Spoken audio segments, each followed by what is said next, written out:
그러나 요한복음서에는 베드로가 아니라 예수의 사랑하시는 그 제자를 주목하고 있습니다. 베드로는 보이는 교회를 대표하고 보이지 않는 교회를 대표하는 또 다른 제자, 진정 예수의 사랑하시던 그 제자를 주목하여 증거하고 있는 것이죠. 성도들이 주목하고 바라보아야 하는 대상은 눈에 보이고 눈의 권위와 지위를 가지고 있는 베드로가 아니라 이 또 다른 제자임을 증거하고 싶은 것입니다. 요한복음서에는 독특하게도 후기가 기록되어 있습니다. 후기는 본문 끝에 덧붙인 기록입니다. 요한복음서의 저자는 요한복음서를 마무리하다가 중요한 내용을 덧붙이고 있습니다. 이 후기를 증거함으로 오늘 요한복음서 강론을 마무리하도록 하겠습니다. 왜 후기를 기록한 것일까요? 이 후기에는 예수의 사랑하시는 그 제자가 증거되어 있습니다. 아마도 요한복음서의 저자는 예수의 사랑하시는 그 제자에 대하여 증거하고 그리고 하나님께 부름을 받은 자들이 어떻게 살아가야 하는지, 교회의 목적이 무엇인지를 알리고자 하는 그러한 뚜렷한 목적을 가지고 후기를 작성하고 있는 것처럼 보입니다.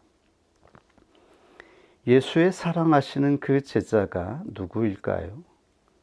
요한복음 21장 20절에 보면 베드로가 돌이켜 예수의 사랑하시는 그 제자가 따르는 것을 보니 그는 만찬석에서 예수의 품에 의지하여 주여 주를 파는 자가 누구오니이까 묻던 자로라. 이러한 특별한 내용이 기록되어 있습니다. 베드로의 소명을 확인하고 복음서가 마무리되는 줄 알았는데 다시 덧붙여서 예수의 사랑하시는 그 제자를 증거하고 있는 것이죠. 요한복음서 후기에 등장하는 그는 누구이기에 복음서에 그를 주목하고 있는 것일까요? 해답부터 여러분들에게 알려드리자면 요한복음서 마지막에 따로 증거되어 있는 예수의 사랑하시는 그 제자는 보이지 않는 교회를 대표합니다. AD 90년경 교회가 점점 그 형태를 갖추고 있을 때에 베드로를 대표로 하여서 보이는 교회가 세워지고 있었을 것입니다. 사람들은 베드로가 교회의 대표가 되는 자로서 그의 권위와 지위 안에서 신앙생활을 해 나아가고 있었을 것입니다. 그러나 요한복음서에는 베드로가 아니라 예수의 사랑하시는 그 제자를 주목하고 있습니다. 베드로는 보이는 교회를 대표하고 보이지 않는 교회를 대표하는 또 다른 제자, 진정 예수의 사랑하시던 그 제자를 주목하여 증거하고 있는 것이죠. 성도들이 주목하고 바라보아야 하는 대상은 눈에 보이고 눈의 권위와 지위를 가지고 있는 베드로가 아니라 이 또 다른 제자임을 증거하고 싶은 것입니다. 이 보이지 않는 교회는 거듭난 교회를 의미합니다. 교회 안에는 거듭난 자와 거듭나지 않은 자들이 있습니다. 그리고 거듭난 목회자와 거듭나지 않은 목회자가 있습니다. 진정한 교회는 거듭난 자들을 통해서 이루어지는 교회이며 진정한 진리와 복음은 거듭난 목회자를 통해서 증거됩니다. 요한복음서는 이 놀라운 진실을 선포하고 있는 것입니다. 이 보이지 않는 교회를 대표하는 예수의 사랑하시는 그 제자는 바로 사도 요한이었습니다. 사도 요한이 요한복음서를 쓴 제자였지요. 그러나 그는 이 복음서를 쓰면서 자기의 이름을 드러내지 않습니다. 자기의 이름은 익명으로, 무명으로 처리하고 그 대신 예수의 사랑하시는 그 제자라고 하는 별칭을 사용하여 이 제자의 정체를 증거하고 있습니다. 여기에는 중요한 영적인 목적이 있었기 때문입니다. 사도 요한은 자기 자신이 아니라 예수께서 사랑하셨던 그 진정한 제자의 정체를 성도들에게 증거하고 있는 것입니다. 사도 요한은 본래 세례 요한의 제자였습니다. 그러다가 예수님의 제자가 된 자였지요. 요한복음 1장 35절 이하에 보면 이 내용이 기록되어 있습니다. 또 이튿날 요한이, 여기서 요한은 세례 요한입니다. 요한이 자기 제자 중 두 사람과 함께 섰다가 예수의 다니심을 보고 말하되 보라 하나님의 어린 양이로다. 두 제자가 그의 말을 듣고 예수를 쫓거늘 요한의 말을 듣고 예수를 쫓는 두 사람 중에 하나는 시몬 베드로의 형제 안드레라. 이 두 제자 중 하나는 시몬 베드로의 형제 안드레이고 또 다른 하나가 바로 사도 요한이었습니다. 그러나 사도는 자기의 이름을 밝히지 않고 있죠. 한 개인으로서 자신의 이름을 밝히고 자기를 드러내는 것이 아니라 바로 예수께서 사랑하시는 그 제자의 정체로서 사도는 증거하기를 원하고 있었던 것입니다. 그는 누구인가요? 왜 그는 이름을 감추고 있는 것일까요? 겉으로 드러나는 유명한 교회, 또한 유명한 사람들, 유명한 목회자들, 이름이 드러난 유명한 성도들이 있습니다. 그러나 참 신자는 그 유명한 이름 가운데 있는 것이 아니라 이름이 밝혀지지 않고 무명으로 살아갔던 예수의 사랑하시는 제자와 같이 예수님을 끝까지 죽기까지 충성하며 사랑하였던 그 신자가 있었음을 사도는 증거하고 있는 것입니다. 예수의 제자 중 하나, 곧 그의 사랑하시는 자가 예수의 품에 의지하여 누웠는지라. 시몬 베드로가 머리짓을 하여 말하되 말씀하신 자가 누구인지 말하라 한데 그가 예수의 가슴에 그대로 의지하여 말하되 주여 누구오니이까. 이 말씀은 요한복음 13장 23절 이하에 기록되어 있습니다. 오히려 베드로보다 예수님과 가까이 있었던 제자, 예수의 품 안에 있었던 제자를 말하고 있습니다. 베드로조차 그에게 대신 예수님께 물어봐 달라고 말했던 베드로보다 예수님과 친밀하고 가까웠던 제자임을 증거하고 있는 것이죠. 그에 대하여서 요한복음서에는 구체적으로 계속 몇 번이나 반복하여 그 제자가 예수가 걸어가셨던 그 십자가의 마지막 자리에까지 참여했음을 증거하고 있습니다. 요한복음 19장 25절에 보면 예수님의 십자가 자리에 참여했던 자들의 모습이 증거되어 있습니다. 예수의 십자가 곁에는 그 모친과 이모와 글로바의 아내 마리아와 막달라 마리아가 섰는지라. 그 모친도 마리아라고 하는 이름을 가지고 있죠. 그리고 글로바의 아내 마리아, 또 막달라 마리아. 세 여인이 증거되고 있습니다. 이들은 그 당시 가장 흔한 이름을 가지고 있던 마리아라고 하는 이름을 가진 자들, 가장 서민적이고 평범한 자들을 대표합니다. 예수를 열심으로 따랐던 제자들은 자신의 목숨이 위협을 받을까 두려워서 도망쳤지만 마지막 그리스도가 죽으시는 그 자리에까지 함께 하였던 이 여인들이 바로 죽기까지 충성하였던 교회를 대표하는 자들입니다. 이들은 후대에 그 이름이 알려지지 않습니다. 이들을 존경하거나 이들의 이름을 찬양하거나 나타내지 않습니다.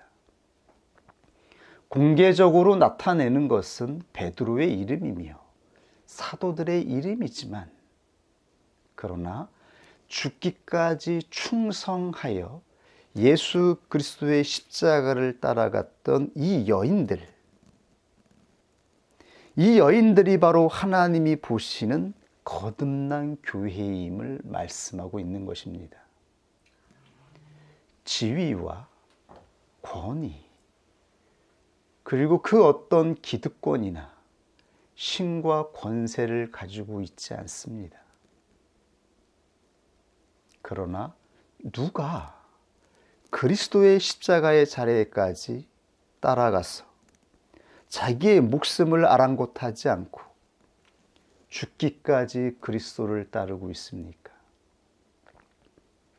바로 이 여인들인 것입니다.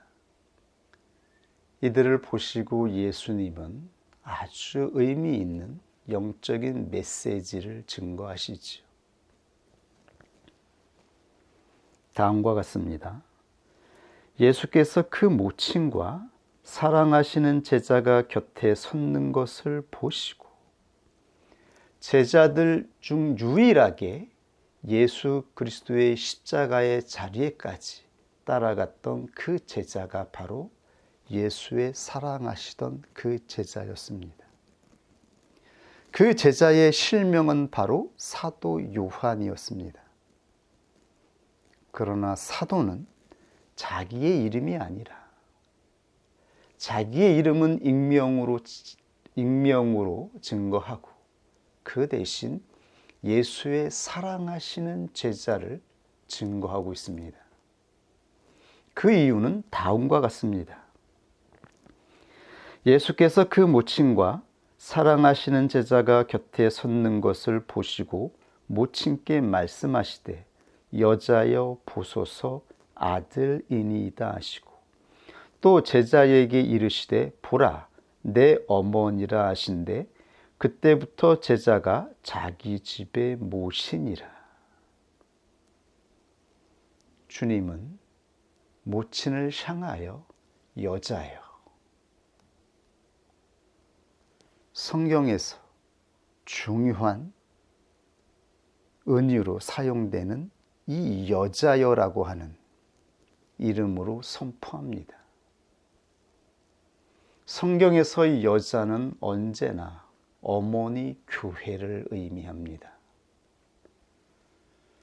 영적으로 여자는 언제나 예수 그리스도의 씨를 잉태한 어머니 교회로 선포되고 있습니다. 이 어머니 교회는 죽기까지 충성하는 믿음으로 예수 그리스도를 지키고 따랐던 자들입니다. 그런데 이들은 힘이 없습니다. 세상에 권세가 없습니다. 세상에 알려진 이름이 없습니다. 교회 안에서 직위가 없을 수도 있습니다. 한없이 연약하고 힘이 없는 그러한 모습입니다. 그러나 그들 안에 하나님이 보시는 믿음이 있습니다. 하나님이 진정으로 가치 있게 여기는 구원 얻는 믿음을 가지고 있는 자들, 거듭난 교회를 의미하는 것입니다. 이들이 바로 죽기까지 충성하여 하나님 나라에 들어가는 바로 거듭난 교회인 것입니다. 여자여 보소서 아들이니이다. 아들은 교회를 섬기고 받드는 자입니다. 이 여자와 아들에 대해서는 잠시 후에 다시 살펴볼 것입니다. 이것은 아주 중요한 영적인 의미와 본질을 우리에게 전해주고 있기 때문입니다. 조금 더 예수의 사랑하시는 그 제자에 대해서 요한복음서에 증거되어 있는 내용을 살펴보겠습니다. 요한복음 21장 1절 이하에 보면 이렇게 증거되어 있습니다. 안식 후 첫날 이른 아침 아직 어두울 때에 막달라 마리아가 무덤에 와서 돌이 무덤에서 옮겨간 것을 보고 시몬 베드로와 예수의 사랑하시던 그 다른 제자에게 달려가서 말하되, 시몬 베드로와 예수의 사랑하시던 그 제자가, 이 두 제자가 항상 대비되고 있지요. 교회를 대표하는 두 제자입니다. 하나는 보이는 교회를 대표하고 하나는 보이지 않는 교회, 거듭난 교회를 대표하고 있습니다. 베드로가 거듭나지 않았다라는 말이 아니라 베드로는 그 이름과 그 직분과 지위를 가지고 보이는 교회, 누구나 볼 수 있는 교회를 대표하고 있다면 하나님이 진정으로 보시는 또 다른 제자가 있다라고 말씀하고 있는 것입니다. 이것이 사도가 전하는 후기로 남기는 아주 중요한 메시지인 것입니다. 이 시대를 살아가는 많은 성도들 중에서 우리가 듣지 못하고 보지 못하나 하나님이 보시는 무명의 그리스도인들, 자신의 자리에서 교회를 섬기면서 예수 그리스도를 죽기까지 충성하는 이들이 바로 영생의 면류관을 받고 하나님 나라에서 영광의 하나님을 찬송할 바로 그들임을 말씀하고 있는 것입니다. 우리는 이 메시지를 통하여서 오늘 위로를 받고 소망을 얻을 수 있기를 원합니다. 그것이 사도 요한이 주는 후기를 통해서 남기고 싶은 소원이기 때문인 것이죠. 사람이 주를 무덤에서 가져다가 어디 두었는지 우리가 알지 못하겠다 하니, 가장 먼저 무덤에 달려간 자는 바로 막달라 마리아였습니다. 그가 가장 먼저 예수의 무덤에 가서 예수가 부활하신 것을 알게 되는 것이죠. 그리고 그를 통하여 두 제자에게 이 소식이 전달되고 있습니다. 마리아는 처음에 사람이 예수의 시체를 어디로 옮긴 줄 알았던 것이죠. 이 소식을 듣고 둘이 같이 다름질하더니 그 다른 제자가 베드로보다 더 빨리 달아나서 먼저 무덤에 이르니, 두 제자를 대비하고 그 다른 제자가 베드로보다 예수와 가까운 관계임을 증거하고 또한 예수님의 무덤에 먼저 도달하였음을 증거하고 있습니다. 이것이 하나님이 보시는 영적인 순서,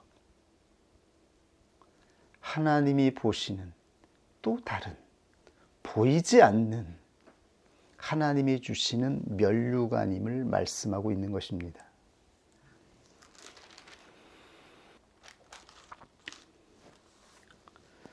이 말씀은 요한복음 21장이 아니라 20장 1절 이하에 증거되어 있습니다. 참고하시고요. 그렇다면 이 제자의 영적인 정체가 무엇인지 다시 한번 확인하겠습니다. 요한복음서에서 주목하는 제자는 바로 베드로가 아니라 예수의 사랑하시는 그 제자입니다. 이 제자가 하나님이 보시는 진정한 제자임을 증거하고 있습니다.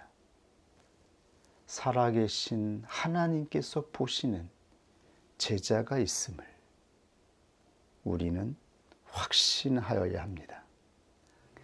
하나님이 보시는 그리스도인이 있음을 우리는 명심하여야 합니다. 그렇다면 왜 자신의 이름을 사용하지 않고 애칭을 사용하고 있을까요? 이 제자는 보이는 교회가 아니라 보이지 않는 교회를 대표하고 있기 때문입니다.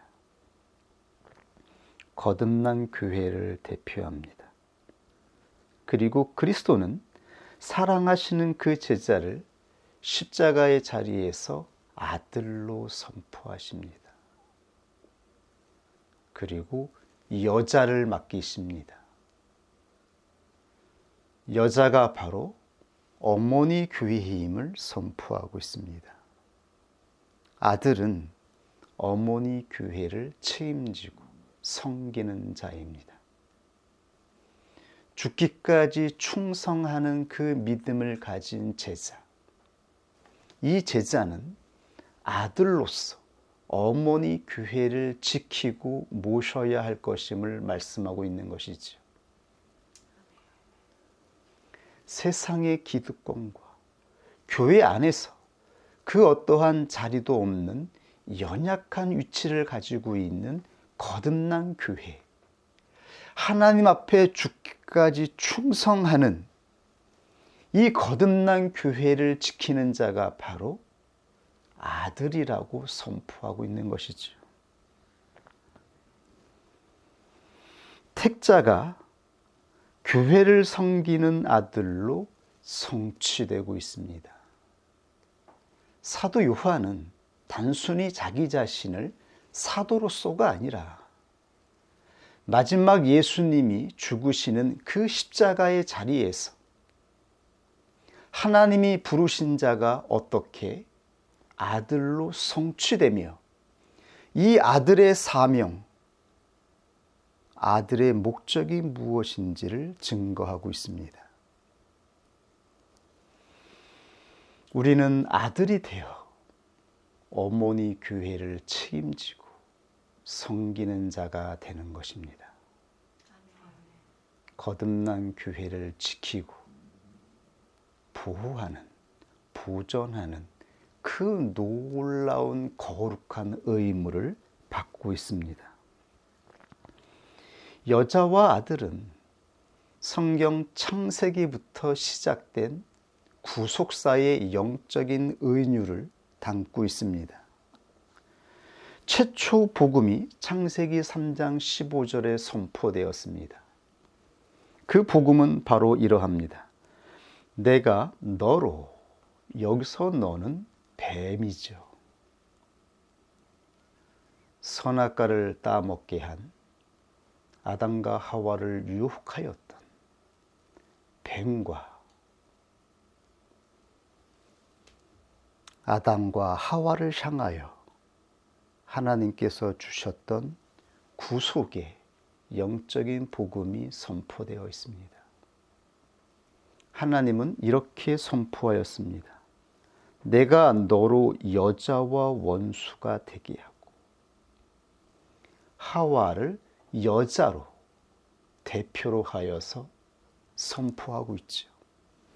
여자와 원수가 되게 하고 내 후손도 여자의 후손과 원수가 되게 하리니. 그러므로 이제 이 여자는 단순히 하와를 의미하는 것이 아니라 원수 마귀를 무찌르고 다스릴 하나님이 보내실 하나님의 아들을 잉태할 여자를 의미하고 있음을 알 수가 있습니다. 이 여자가 바로 하나님이 보시는 교회인 것입니다. 여자의 후손과 원수가 되게 하리니 여자의 후손은 내 머리를 상하게 할 것이요 뱀의 머리를 상하게 할 것이다. 즉 원수 마귀가 가지고 있는 사망의 권세를 하나님께서 취하시는 것이죠. 그 사망의 권세로 택자들의 영혼을 일생에 매여 종노릇하게 하고 있었습니다. 모든 사람들을 죽음의 두려움 가운데에서 종노릇하게 하고 있었지요. 이 권세를 치는 자, 이 땅에 오실 메시아 예수 그리스도가 장차 나타날 것을 선포하였던 것입니다. 그런데 예수 그리스도는 바로 여자를 통하여 이 땅에 오시는 것입니다. 그리스도의 생명, 씨를 잉태하는 자, 그가 바로 하나님께 부름을 받아 믿음으로 택자의 여정을 걸어가는 교회인 것입니다. 너는 그의 발꿈치를 상하게 할 것이니라 하시고, 여기서 발꿈치를 상하게 한다라고 하는 것은 잠시의 고통과 고난입니다. 예수 그리스도는 잠시 고통과 고난을 당하셨습니다. 우리 그리스도인들도 마지막 영생의 면류관을 얻기 위해서는 이 죽음과 싸우는 잠시의 고통을 인내하고 견뎌야 하는 것입니다. 이건 잠시의 고통, 잠시 우리가 인내해야 되는 몫인 것입니다. 그러므로 성경은 이렇게 선포하고 있습니다. 모든 택자들의 싸움, 그리스도인의 싸움은 영적인 싸움이며, 이 싸움은 두 계보, 두 아들 간의 싸움임을 선포하고 있는 것입니다. 하나님의 아들과 마귀의 자녀들 간의 싸움임을 선포하고 있는 것입니다.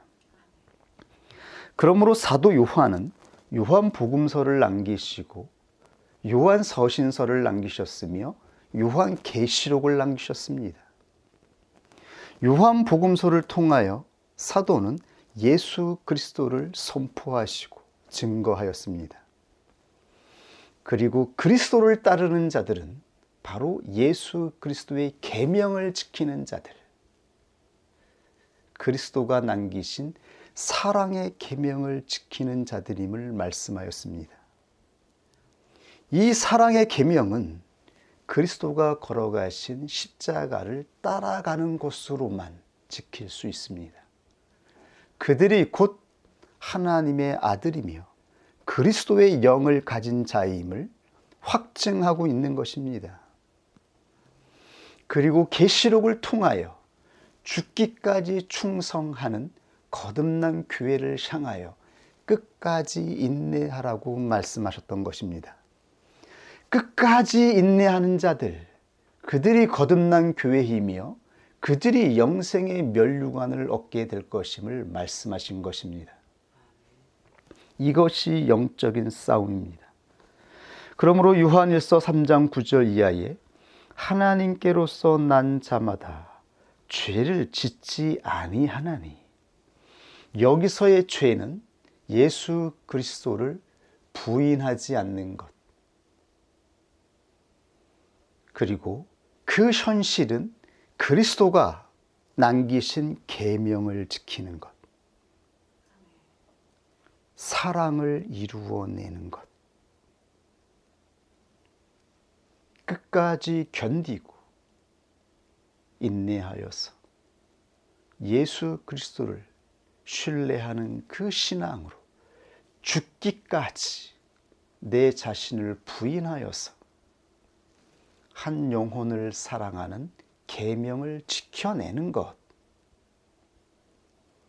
이것이 바로 그리스도인의 삶이라고 말씀하신 것입니다.